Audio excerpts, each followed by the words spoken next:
Hobart High School parents and students, this is a quick little tutorial on what to expect for e-learning in quarter 1.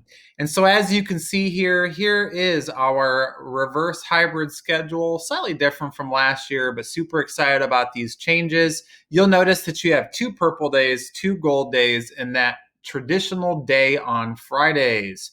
Remember that on your purple days, you will see your even period classes, and on gold days, the odd periods.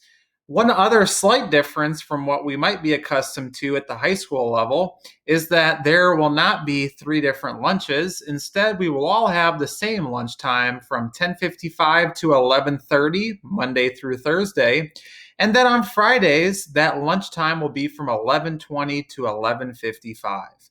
So what I want to do is I want to say, hey, let's say that it's a Monday and I want to know what my day is going to look like. And I'm going to tell you a little spoiler alert. It's not as though we have to sit in front of the computer from 7:45 to 2:36, right? That's not the expectation.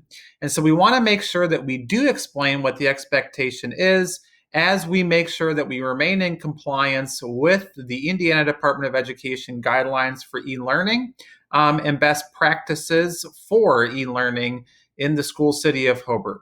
So let's say that it's a Monday and I'm excited. It's a purple day. I get to see my even period teachers.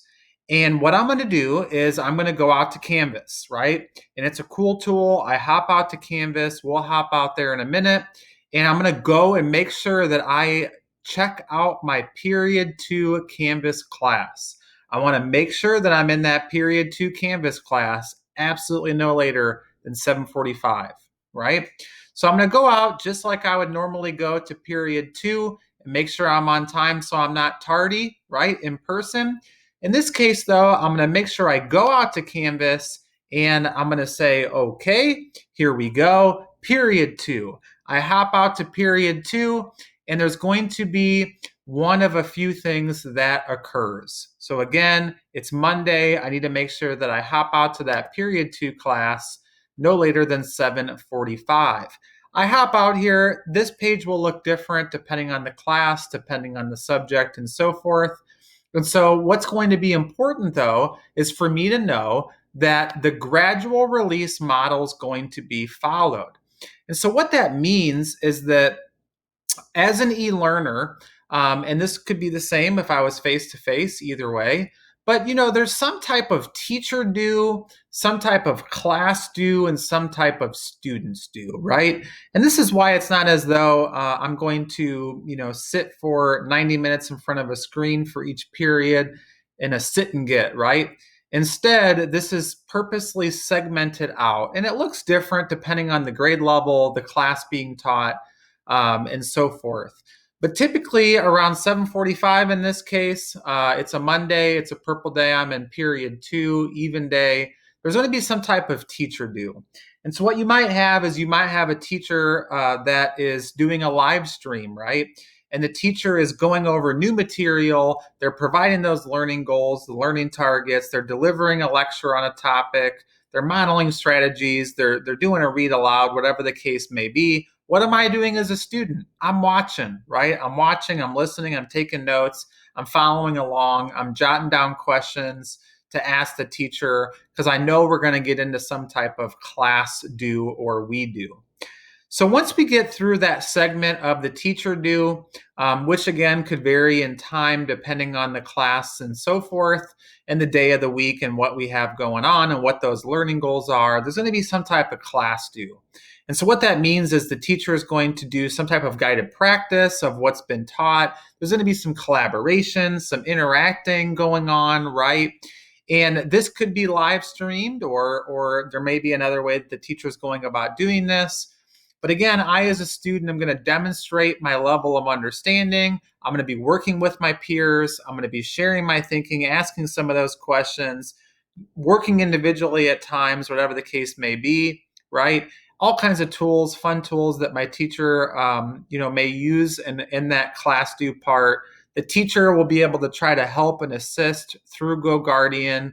And so all kinds of opportunities there. Let's say that the teacher says, all right, we're good to go. or maybe we've been doing more class due. There's going to be that teacher due, that class due, and then last, this students due part. And this is really important to note because guess what? During that school day, that 7:45 to 2:36 time frame, on a Monday or whatever the day of the week it may be, there's going to be time for me to work on the work, right? And that's really good because it's not like I have to wait to do all my work all the time after the school day ends. And so in this case, I might be having some time where I work independently, I practice, I create, I apply, I'm doing some type of quick write, reflection, whatever the case may be, maybe an assessment, whatever it is. And then I just want to make sure that I'm watching that clock, right? Because I'm out there, let's say that I look back at the schedule. Again, it's period one. Let's say that I've been in the student due from starting at 8:45, and I'm going to watch that clock because I got to make sure that I'm into my Canvas class for academic assist by 9:20. Or let's say that it was period four and I did a teacher due and there was a class due, and then I started my student due around 12:30. I want to make sure I watch the clock. I hop over into my period six class no later than 1:05 and so forth. So just excited for the year to come, excited for all of our brickies and to get this year kicked off. We're so thankful for all of us together. We are a Bricky family. Looking forward to more details to come and to virtually seeing all of you. Until next time, take care.